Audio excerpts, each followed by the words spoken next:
한 주간 온 가족들이 격리를 하거나 또는 밀접 접촉자가 되셔서 지금 교회를 오지 못하신 가족들이 제법 있습니다. 그래서 여러분 주변이 좀 횡하시죠. 우리 아까 장로님 말씀하신 대로 빈자리가 많은데요. 그래서 아마 지금은 온라인으로 예배 드리시는 분들이 아마 더 많이 계시지 않을까 하는 생각을 해보게 됩니다. 당장 우리 여러분을 저 입구에서 반갑게 맞아주시던 우리 정 목사님도 안 보이시죠? 남편 유창한 집사님이 슈퍼 유전자로 지금까지 코로나가 안 걸리고 잘 버티셨어요. 근데 이번 변이 바이러스에는 확진이 되셨습니다. 청년부 캠프를 다녀오시고 이틀 지난 뒤에 코로나 확진 판정을 받아서 우리 청년들도 다 비상에 걸려서 코로나 검사를 했는데 다행히 청년들 중에는 확진자가 없었습니다. 지금까지도 아직 확진이 됐다는 소식은 없는데요. 그래서 어쨌든 이 정 목사님도 유창한 집사님을 옆에서 돌보셔야 되니까 밀접 접촉자로 함께 격리하느라 오늘 예배에 함께 하시질 못했는데요. 바라기는 이번에 새로 확진이 되셨거나 또 가족 중에 확진자가 발생한 가정들의 하나님의 특별한 돌보심이 있기를 소망하고요. 또 확진되신 성도님들은 큰 증상이나 아픔 없이 이 코로나를 잘 이겨내실 수 있기를 바라고, 또 다른 성도님들께서는 또 주의하시면서 생각나는 대로 이 코로나로 확진 중에 있는 성도들을 위해서 여러분 생각나시는 대로 기도해 주시면 참 감사하겠습니다. 금요일에도 이미 말씀을 드렸지만 우리 성도님들께서 기도해 주신 덕분에 지난 주일부터 화요일까지 진행된 청년부 여름 캠프가 은혜 중에 마쳤습니다. 저희가 따로 진행한 건 아니고요. 아산에 있는 호서대학에서 한 1000여 명의 청년들이 모여서 청년 연합 캠프를 진행을 했습니다.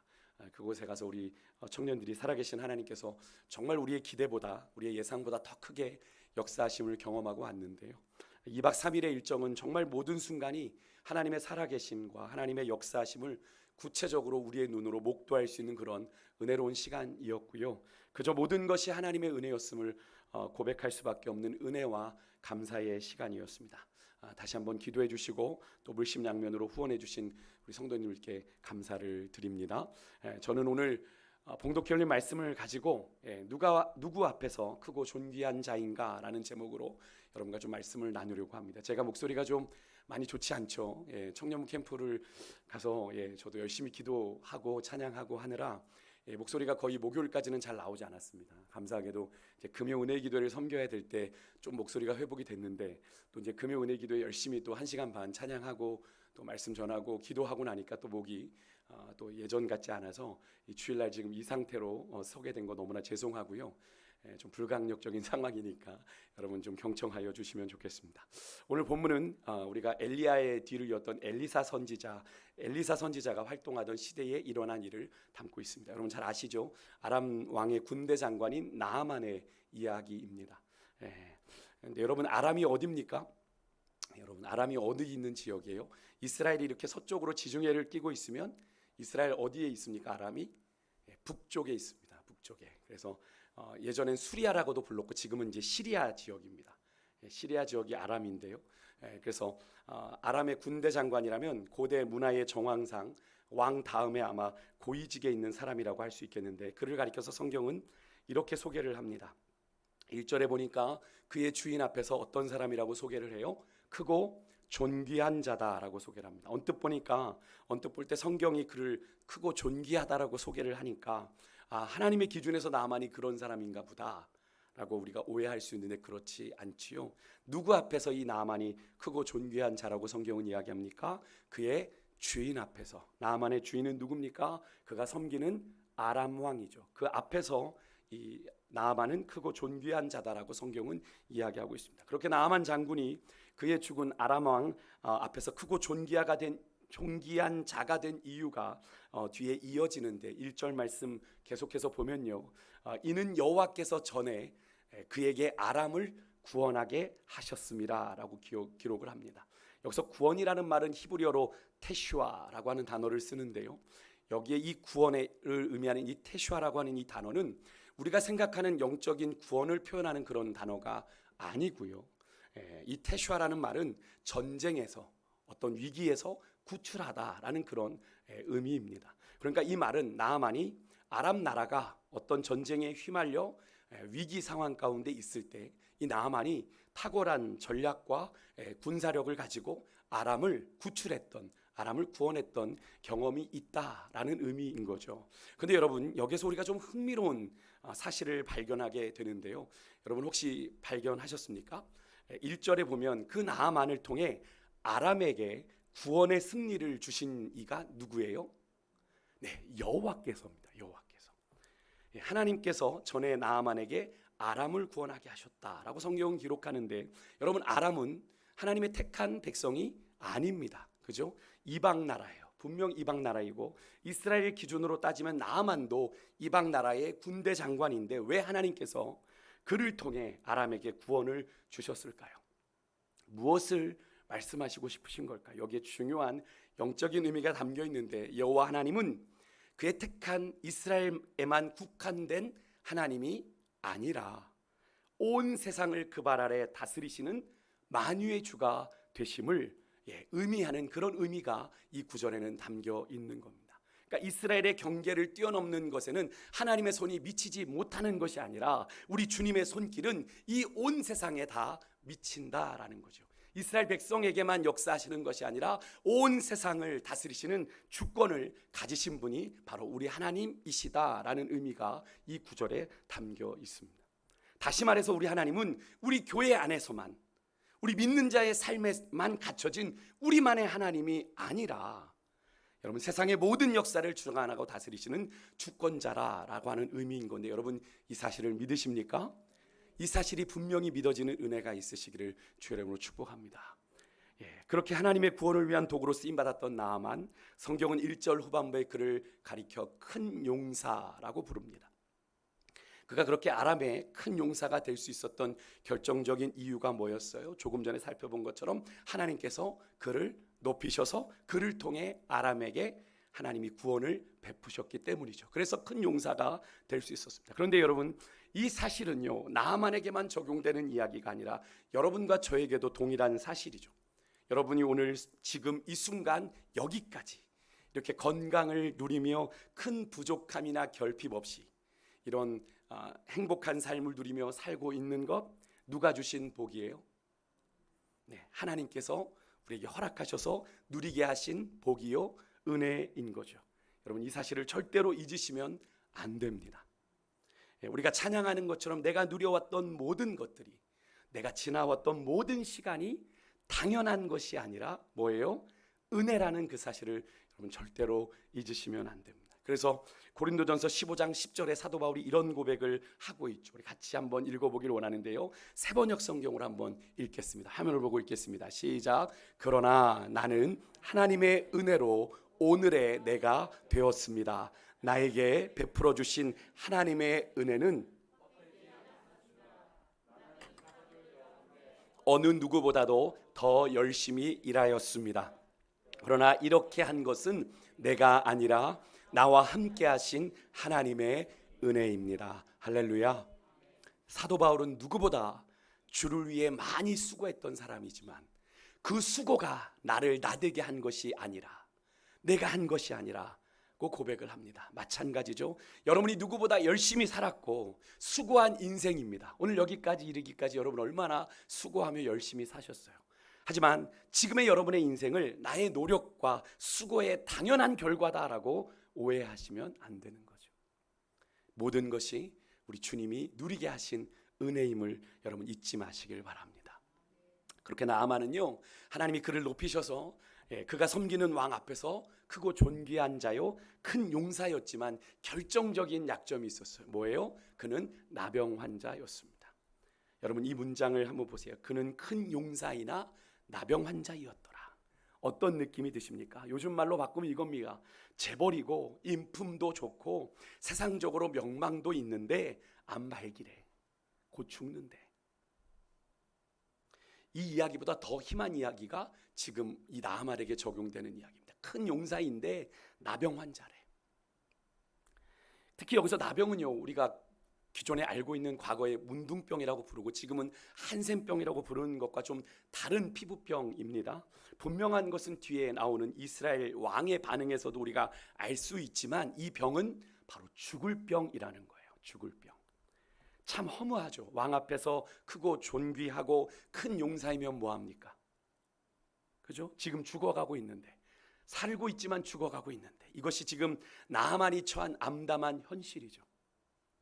그런 그에게 구원의 빛이 세밀하게 비춰오는데 2절과 3절을 보십시오. 전에 아람 사람이 이스라엘 땅에서 사로잡아온 한 어린 소녀가 있는데, 그 어린 소녀가 현재 지금 누구를 수종들고 있어요? 이 나병환자로 죽을 날을 기다리고 있는 그 나아만의 아내를 수종들고 있어요. 그 소녀가 한날은 그 여주인에게 이렇게 말을 합니다. 우리 주인이 사마리아에 계신 선지자 앞에 계셨으면 좋겠나이다. 그가 그 나병을 고치리이다. 이 나아만 장군의 이야기를 이렇게 영상으로 만든 것을 우연히 본 기억이 있는데, 이 나아만 장군이 퇴근을 하면 이 목욕탕 곁에 앉아서 이 종들이 수종을 들면서 이 전신에 골마 터져 썩어가는 그 상처를 이렇게 거즈 같은 걸 대고 무슨 물을 떠다가 계속 닦아주는 그런 모습이 나오더라고요. 네. 사실 이 상처만 놓고 보면 이 나병을 왜 천영이라고 부르는지를 우리가 알 수 있죠. 고대 사회에서도 이 병은 하늘이 주는 병이다 그래서 천영이었고, 성경에 보면 이 병을 가지고 격리를 시켰죠. 레위기에 보면 피부병이 있으면 격리를 시켰습니다. 근데 이게 꼭 사람이 숨이 멎어서 죽어서 이렇게 피부가 이렇게 변해가는 그런 피부의 증상과 너무 똑같다고 해요. 그래서 죽음의 병입니다. 죽음이 무엇인지를 가장 잘 설명할 수 있는 천영의 병이 바로 이 성경에 나오는 나병인 건데요. 그렇게 다 짓물러서 썩어져가는 상처를 닦아주는데, 저 구석진 곳에서 이 나만의 아내가 너무 슬프고 안타까운 표정으로 그 남편의 치료하는 과정을 이렇게 보고 있어요. 그리고 또 붙잡혀온 그 여종도 저 커튼 뒤에 숨어서 밤마다 그 주인이 치료하는 과정을 이렇게 지켜보고 있는 거예요. 서로 말은 하지 않지만 주인이 그런 큰 아람의 제2인자의 큰 고위직에 있음에도 불구하고 스스로의 힘으로는 해결할 수 없는 이 혹독하고 아픈 치료의 과정을 다 침묵 속에서 인지하고 알고 있는 거죠. 그래서 이스라엘에서 붙잡혀 온 이 여종이 그의 아내 되는 여주인에게 이렇게 말하는 겁니다. 그의 여주인에게 이르되 우리 주인이 사마리아에 계신 선지자, 누구를 말하는 거예요? 엘리사를 말하는 거죠. 엘리사, 여기에 보면 우리의 시선을 사로잡는 표현이 하나 나오는데, 나아만은 1절에선 누구 앞에 크고 존귀한 자였어요? 그의 주인 앞에 크고 존귀한 자였는데, 그런데 오늘 이 여종은 뭐라고 그래요? 그 장군이자 나병을 앓고 있는 이 자기 집 주인이 누구 앞에 있었으면? 선지자 앞에 있었으면. 선지자 앞에 있었으면, 이런 표현을 씁니다. 이 앞에라는 단어의 대상이 바뀌었죠. 그죠? 왕 앞에였는데, 자기 주인 앞이었는데 이제는 선지자 앞에 있었으면 살았을 텐데. 그렇게 여종이 그의 여주인에게 말을 하고, 4절에 보면 나아만이 바로 그 소식을 가지고 왕 앞에 나아가는 장면이 이어집니다. 뭔가 생략된 느낌이 있죠. 분명 여종은 그가 수종하는 여주인에게 말했는데 지금 나아만이 그 소식을 가지고 왕에게 나아갔어요. 어떤 장면이 생략된 거죠? 그 여주인이 그 남편 나아만에게 이 여종의 말을 전하는 장면이 지금 이 본문에서는 생략되어 있는 건데요. 여러분, 이것은 바로 그 당시 성경을 기록하는 고대 기자들의 문학 기법입니다.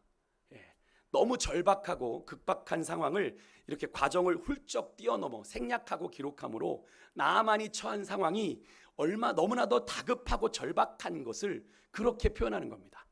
뭔가 장면을 삭제해서 강조하는 거죠.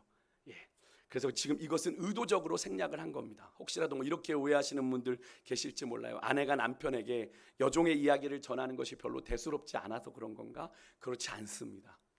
나만 장군이 앓고 있는 이 질병이 지금 그의 생명을 시시각각으로 위협할 정도로 다급하고 절박한 상황이라는 것을 그 기록 자체를 건너뛰어 소개함으로 지금 이 열왕기하를 기록한 저자는 강조하고 있는 겁니다. 지금 나만의 이 질병 상태가 위중하다는 걸 보여주는 거죠. 그렇게 나아만은요, 그의 주인 아람 왕에게 나아가서 이렇게 말해요. 이스라엘 땅에서 온 소녀의 말이 이러이러하더이다 하면서 아내에게 들은 이야기를 하자 5절의 왕이 이렇게 대답해요. 갈지어다. 이제 내가 이스라엘 왕에게 글을 보내리라. 그리고 나아만에게 은 10달란트, 금 6,000개, 의복 10벌을 주어서 떠나게 하는데요. 여기서 나아만이 가져가는 이 은 10달란트와 금 6,000개, 이게 어마어마한 액수입니다. 은 10달란트는 그 당시의 무게로 약 340kg가 되고요.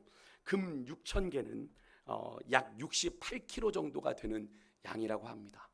근데 거기다가 이제 의복 10벌까지, 예전에 이 아람의 의복은 메이드 인 아람 하면 의복을 알아줬대요. 제주도 가면 우리가 귤을 사가져오는 것처럼 아람에 가면 뭘 사야 돼요? 옷을 사야 돼요. 그래서 이 의복을 특별하게 10벌을 준비한 건데, 이것을 오늘날의 돈으로 환산하면 거의 8천억 정도의 값어치라고 합니다. 여러분 요즘 하도 조 단위로 해먹으니까 억 단위는 별로 느낌이 안 오시죠? 예전 8천만 원 같아요, 그 느낌이. 근데 8천억의 정도의 어마어마한 값어치, 정말 천문학적인 액수죠. 우리가 평생을 가져도 가져볼 수 없는 그런 액수입니다. 나아만이 얼마나 간절히 살기를 원하는지가 이 선물의 값어치에서도 드러나죠. 그죠? 나아만이 얼마나 살고 싶은지가 이 선물의 값어치에서도, 혹이라도 이스라엘 왕의 마음을 더 잘 돌릴 수 있을까 해서 어마어마한 금액을 가지고 간 거잖아요. 이어서 6절에 보면 나아만이 이스라엘에 도착해서 왕에게 아람 왕의 친서를 전달하는데 내용이 이렇습니다. 내 신하 나아만을 당신에게 보내오니 이 글이 당신에게 이르거든 당신은 그의 나병을 고쳐주소서. 여러분 여기서 우리가 조금 상상력을 좀 발휘해 본다면, 나아만의 주군인 아람 왕이 글을 친히 써서 자기가 가장 사랑하는 부하를 좀 고쳐달라고 은금을 바리바리 싸가지고 친서까지 동봉해 보낸 것을 어느 날 갑자기 이스라엘 왕이 받게 됩니다. 여러분 이스라엘 왕 입장에서는 어떤 마음이 들까요? 되게 좀 당황스럽겠죠. 갑작스런 친서에 왕한테 그 나병 환자를 살려달라고 하는 거, 다짜고짜 자기 부하의 나병이에요. 다른 병도 아니고, 그죠? 왕이 고쳐줄 수 있는 병도 아니고 자기 부하의 나병을, 천형인 나병을 고쳐달라고 하니 얼마나 이스라엘 왕 입장에서는 그런 이 친서가 얼마나 황당하게 다가오겠습니까? 여기서 우리가 이스라엘 왕의 반응을 좀 더 자세히 살펴봐야 되는데, 7절에 이스라엘 왕의 반응이 나오죠. 먼저 이스라엘 왕이 그 글을 읽고 첫 번째 반응이 뭐였냐면 자기 옷을 찢습니다. 옷을 찢는다는 건 우리가 많이 여러분과 나누었죠. 애통하는 것을 의미합니다. 그죠? 회개하고 애통할 때 하는 건데, 여기서 옷을 찢는다는 건 그냥 애통의 상징도 있지만, 고대 시대에는 그 당시 국가에 갑작스러운 위기가 닥쳤을 때 왕이 옷을 찢어서 이 백성들에게 지금 상황이 아주 긴박하다라고 하는 것을, 또 그래서 실질적으로 전쟁을 준비시키는 그런 메시지를 담은 행위였다라고 합니다. 하지만 백성들은, 그 왕이 옷을 찢는 순간 백성들은 어땠을까요? 많이 혼란스럽고 동요했겠죠. 온갖 불안이 그들을 휘감았을 겁니다. 그러면서 왕이 내뱉은 말을 잘 보십시오. 옷을 찢으면서 이렇게 왕이 말을 내뱉어요. 내가 사람을 죽이고 살리는 하나님이냐? 이게 왕이 내뱉은 첫 말입니다. 아람 왕이 한 말이 아니에요. 누가 한 말이에요? 이스라엘의 왕이 한 말이에요. 언뜻 보면 굉장히 겸손한 이야기 같습니다. 그죠? 내가 할 수 없는 일이다라고 얘기하는 것 같은데, 실상은, 이 이야기의 실상은 엄청난 불신앙의 속내를 자기 입으로 지금 떠벌리고 있는 거예요. 여러분, 왕이 자기가 하나님은 아니지만 이스라엘에는 살아계신 하나님이 계십니까? 안 계십니까? 안 계십니까? 여러분 되게 이 이스라엘 왕의 입장이 공감이 되시나 봐요. 하나님이 계시죠. 이스라엘은 살아계신 하나님이 계시죠. 왕은 하나님이 아니지만 왕이 무릎 꿇어 찾아갈 하나님이 계시잖아요. 그런데 이스라엘 왕은 그 믿음이 없으니까, 그 하나님에 대한 믿음이 없으니까 이런 생각을 한 겁니다. 아람 왕이 자기 신하의 이 치료를 핑계로 또다시 우리를 힘들게 하려고 이 아람 왕이 지금 시비를 걸어온다라고 생각을 한 거예요. 그게 왕이 이어지는 말입니다. 그가 어찌하여 사람을 내게로 보내 그의 나병을 고치라 하느냐? 너희는 깊이 생각하고 저 왕이 틈을 타서 나와 더불어 시비하려 함인 줄 알아라. 여기서 너희라는 건 그 왕의 부하들에게 하는 말이죠. 너희들 잘 생각해봐. 지금 이게 그냥 치료받으러 온 거겠어? 잘 생각해봐. 깊이 생각해봐. 지금 저 왕이 우리를 지금 침략하려고 빌미를 잡는 거야 라고 하는 이야기입니다. 표면적으로는 병을 핑계로 사람들이 은금을 바리바리 싸서 왔지만 속내는 전쟁하자는 거야. 잘 생각하라는 뜻이죠. 그리고 더 나아가 전쟁을 준비해야 돼. 우리가 전략을 준비해야 돼 라고 이야기를 하는 겁니다. 이것은 하나님이 그의 택한 백성인 이스라엘의 왕이 되심에도 불구하고 전혀 이런 이스라엘의 상황에서 하나님은 현실이 되지 못하는 장면이죠. 그냥 하나님은 그냥 그들의 머릿속에 있는 하나님, 특히 왕은 그런 하나님, 살아계신 하나님을 향한 불신앙으로 온갖 가득 차 있어요. 그의 마음이. 이 상황에서 왕은요, 그 입으로 투덜거리는, 불평하는 차원에서만 하나님을 언급했지, 하나님께 뭔가 간절히 지혜를 구하고 또 이 상황에 대한 해결을 구하는 믿음에서 하나님을 언급한 것이 아니에요. 그리고 오히려 이 전쟁의 전략과 방법은 누구에게 지시해요? 자기 부하들에게. 그런 왕궁의 소식을 엘리사가 건너 듣게 됩니다. 8절이죠. 함께 우리 읽어보기로 합니다. 8절 같이 읽겠습니다. 시작. 하나님의 사람 엘리사가 이스라엘 왕이 자기의 옷을 찢었다 함을 듣고 왕에게 보내 이르되 왕이 어찌하여 옷을 찢었나이까? 그 사람을 내게로 오게 하소서. 그가 이스라엘 중에 선지자가 있는 줄을 알리이다. 아멘. 엘리사가 딱 왕에게 두 마디를 합니다. 사람을 보내서요. 첫 번째는 이스라엘 왕에게 직접 전한 말입니다. 왜 왕이시여 옷을 찢었습니까? 왜 왕이시여 옷을 찢었습니까? 어찌하여 옷을 찢었습니까? 왜 이런 국가의 어려움이 닥칠 때 신중해서 하나님 앞에 은혜와 자비를 구할 생각하지 아니하고 왜 백성들을 혼란하고 불안하게 만드는 겁니까? 그렇게 옷을 찢어서. 엘리사가 따지듯 묻는 거예요. 왕의 당신의 행동이 너무 경솔합니다. 사실 나라가 어려울 때는 지도자들의 말 한마디, 행동 하나하나가 굉장히 중요하지 않습니까? 이번 수해에도 우리 윤석열 대통령의 행동 하나하나가 계속 도마 위에 오르는 것이 그런 것 아니겠어요? 근데 이스라엘 왕은요, 하나님을 향한 철저한 불신앙으로 그의 그동안 그 안에 감추어져 있던 부끄러운 영적인 민납과 이 이스라엘 왕의 영적인 수준을 온 백성 앞에 드러내고 만 거예요. 그래서 엘리사 선지자가 왕에게 그렇게 물었던 거죠. 어찌하여 왕이여 옷을 찢으셨습니까? 하지 말아야 될 행동을 한 겁니다 라는 의미죠. 그리고 엘리사 선지자의 두 번째 말을 잘 들어보십시오. 그 사람을 내게로 오게 하십시오. 그가 이스라엘 중에 선지자가 있는 줄을 알리이다 하니라. 여러분, 이게 무슨 말이에요? 엘리사가 지금 자기 자신을 아주 강하게 자화자찬하며 그래, 이스라엘에 나 같은 능력 있는 선지자가 있음을 내가 보여주겠습니다, 이런 말입니까? 제가 이렇게 물었는데 그렇다고 대답할 분이 없으시겠죠. 진지하게 여쭤볼 걸. 아니죠. 여기서 말하는 선지자는 사실상 엘리사가 자기 자신을 이야기한 것이 아니라 자신을 통해 말씀하고 역사하시는 그 살아계신 이스라엘의 하나님을 의미하는 거죠. 그러니까 사실 오늘 본문 앞쪽에 3절에서 이스라엘에서 사로잡혀온 여종이 말한 선지자 앞에 있었더라면, 내 주인이 선지자 앞에 계셨더라면 하는 이 표현도 사실은 어떤 표현이에요? 엘리사 앞에 있었더라면 의미가 아니라 하나님 앞에 있었더라면 라는 그런 의미죠. 그러니까 지금 엘리사가 나아만에게 선지자가 있는 줄 알게 하겠다라고 왕에게 말한 이 표현은 이스라엘 땅에 하나님이 시퍼렇게 눈을 뜨고 살아계시다는 그 사실과 함께 하나님께서 이스라엘의 주권자로 이스라엘을 다스리고 계시다는 사실을 왕이시여 내가 이방 장군에게 알게 하겠습니다. 내가 하나님의 구원의 통로가 되어 내가 잘나서 내 능력을 그에게 보여주겠다는 이야기가 아니라요. 그런 연약한 질병 때문에 삶에 대한 아주 간절함으로 찾아온 이 나아만이라는 사람에게 누구를 소개하고 누구를 가르치겠다는 말이라고요? 인간의 생사화복을 주관하고 다스리시는 그 살아계신 하나님을 선포하고 가르치겠다, 선지자가 그렇게 말을 하고 있는 거예요. 그러하기 때문에 지금 이 상황이 이스라엘 왕이 이렇게 자신의 옷을 찢으며 호들갑 떨며 반응하고 있는 것처럼 이스라엘에게 부담이 되고 짐이 되는 그런 상황이 아니라는 의미죠. 사실 우리 인생에도 이런 경우가 종종 있습니다. 어떤 때는 하나님이 왜 이 사람을 날 만나게 하셨지? 솔직히 좀 부담스러운데 라는 그런 생각이 드는 때가 있죠. 하지만 여러분, 그것은 굉장히 인간적인 생각입니다. 오히려 하나님의 거룩한 성전된 우리 성도들은 그런 상황에서 어떻게 반응해야 되는 거예요?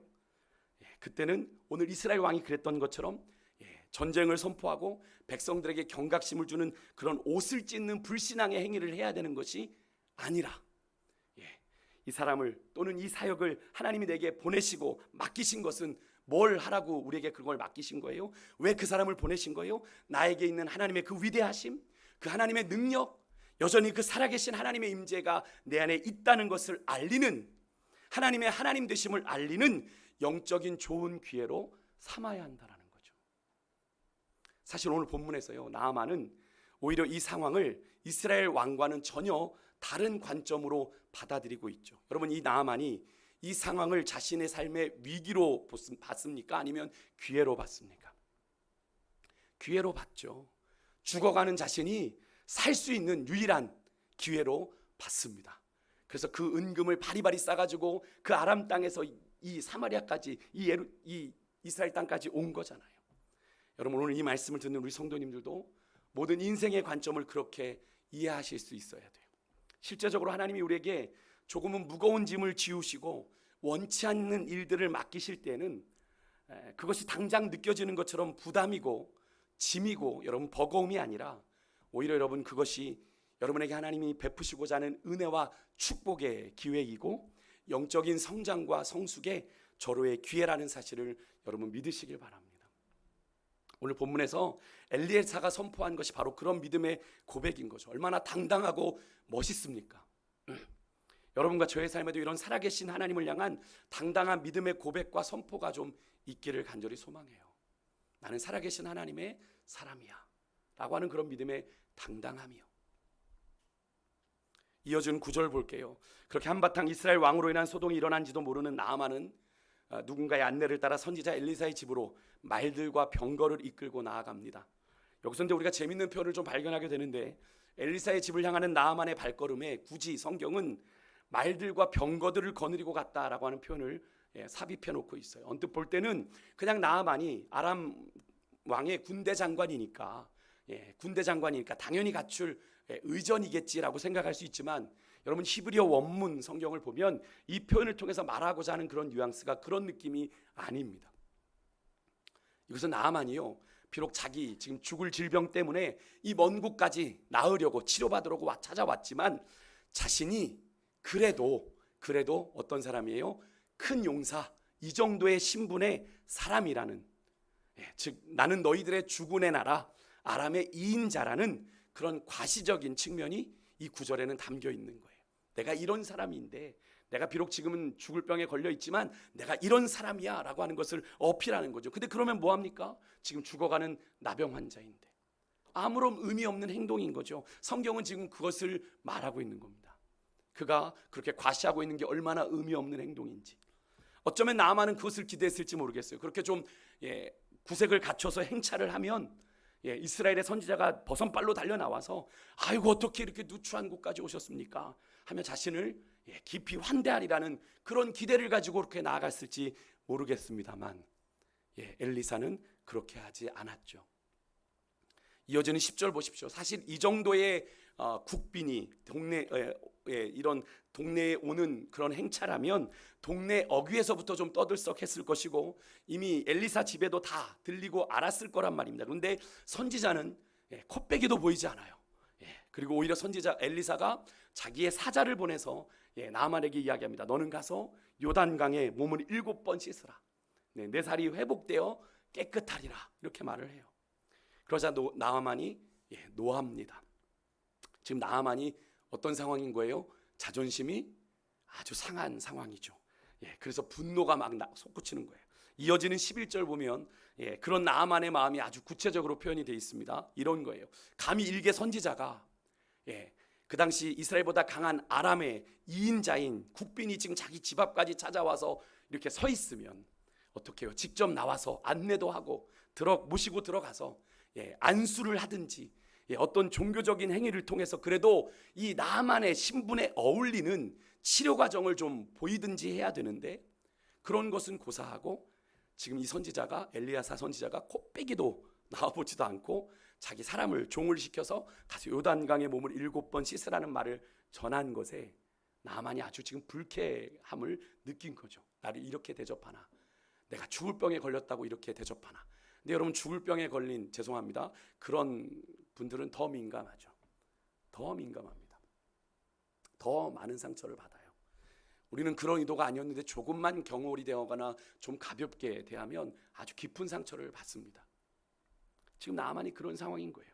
결국 그렇게 분노한 나아만은 엘리사에게서 그냥 떠나가게 되는데요. 그때 그의 곁을 조용히 지키던 종들이 나아만에게 조심스럽게 말합니다. 13절인데요. 우리 같이 한번 읽어볼게요. 시작. 그의 종들이 나와서 말하여 이르되 내 아버지여 선지자가 당신에게 큰 일을 행하라 말하였다면 행하지 아니하였으리까? 하물며 당신에게 이르기를 씻어 깨끗하라 하라 함이리까 하니.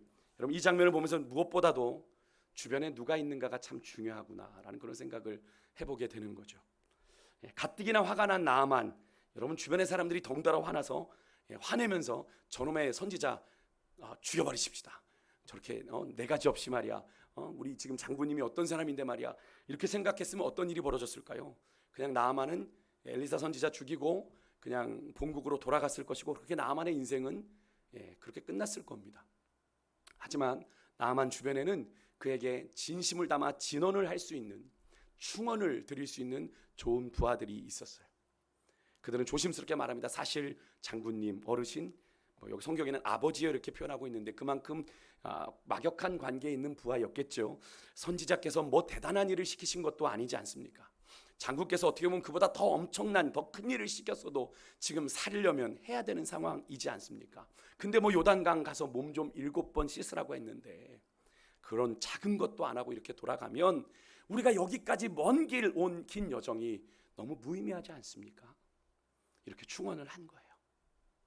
이왕 여기까지 왔는데 더 큰 일도 해야 되는데 이거 한번 해보십시다 이야기한 거죠. 그 말에 반응했던 나아만에게 어떤 일이 벌어집니까? 우리 14절 말씀 같이 읽겠습니다. 시작. 나아만이 이에 내려가서 하나님의 사람의 말대로 요단강에 7번 몸을 잠그고 그의 살이 어린아이의 살같이 회복되어 깨끗하게 되었더라. 할렐루야. 나아만이 자존심 내려놓고 엘리사의 말대로 순종했더니 그의 몸이 깨끗하게 어린아이 살처럼 회복되고 치료가 됩니다. 그리고 그는 결국 왕 앞에 큰 자가 아니라 하나님 앞에 온전한 자로 회복되어 서게 되는 것을 우리가 보게 되는 거죠. 사랑하는 생각교회 성도 여러분, 오늘 이 말씀이 다시 한번 이 암울한 이 코로나 시대를 지나고 있는 아무것도 할 수 없는 무기력한 우리에게 좀 믿음의 도전이 될 수 있기를 소망합니다. 여러분, 코로나 상황을 맞이하니까 여러분 돈도 의미가 없죠. 좋은 집도 의미가 없습니다. 지금 당장 누구든지 소원이 뭐냐고 물어보면 예전에 뉴스에 보니까 전에 할 수 없었던 소박한 답변들을 하더라고요. 예전 일상으로 좀 돌아가서 이 마스크를 좀 벗고 코로 숨 좀 한번 제대로 쉬어보고 싶다라고 하는 고백들을 하는 것을 볼 수 있었는데요. 그것이 지금 우리가 직면한 부인할 수 없는 답답한 현실이죠. 여러분, 나아만이 자기 위치를 높은 자리에서 낮은 자리로 내려놓으니까 하나님의 은혜가 그에게 임했습니다. 나아만은 내가 누군데 하며 큰 소리쳤지만 누구긴 누구예요? 나아만이 죄인이죠. 이 사실은 여러분과 저도 예외 없는 것 아닙니까? 우리는 모두 죄인이죠. 하나님의 은혜 없이는 단 한순간도 살아갈 수 없는 죄인이요. 성경에서 이 물은 언제나 씻음을 상징하는 상징으로 등장을 합니다. 여러분, 죄악이 관영해서 인류가 죄악에 빠져 있을 때 하나님께서 노아의 홍수, 물 심판을 통해서 하나님께서 인류를 새롭게 하셨죠. 또 400여 년 죄의 종의 노예로 살던 이스라엘 백성들 출애굽시키셔서 홍해를 통해 그들이 세례를 받게 하심으로 그 민족을 하나님께서 새롭게 거듭나게 하셨던 것을 여러분이 기억하실 텐데, 같은 맥락의 사건들인 거죠. 거기에는 물이 있었습니다. 우리는 항상 세상에서 크고 존귀하게 되는 것이 우리의 삶의 목적이고 목표가 되지만, 하나님께서는 우리가 이 세상에서 이 세상의 왕 앞에서 크고 존귀한 자로서가 아니라 오늘도 하나님께서 우리가 온 세상의 참 주인 되신 우리 주님 앞에서 내 자신은 아무것도 아님을 정직하게 인정함으로 그 살아계신 주님 앞에서 존귀한 자로 인정받는 삶이기를 원하십니다. 나아만이 그의 일말에 자존심을 다 내려놓고 빈손 들고 주님 앞에 은혜를 구하며 나아갔을 때 하나님의 온전한 회복의 치료의 은혜가 임한 것처럼 다시 한번 여러분과 저의 삶, 그리고 우리 교회가 또 교회가 정말 주의 거룩한 보혈의 샘 아래 새롭게 씻겨지는 그런 은혜를 경험할 수 있기를 주의 이름으로 축복합니다. 그런 소망을 가지고 우리 시간에 같이 찬양하기를 원하는데, 우리 아까 마지막 불렀던 찬양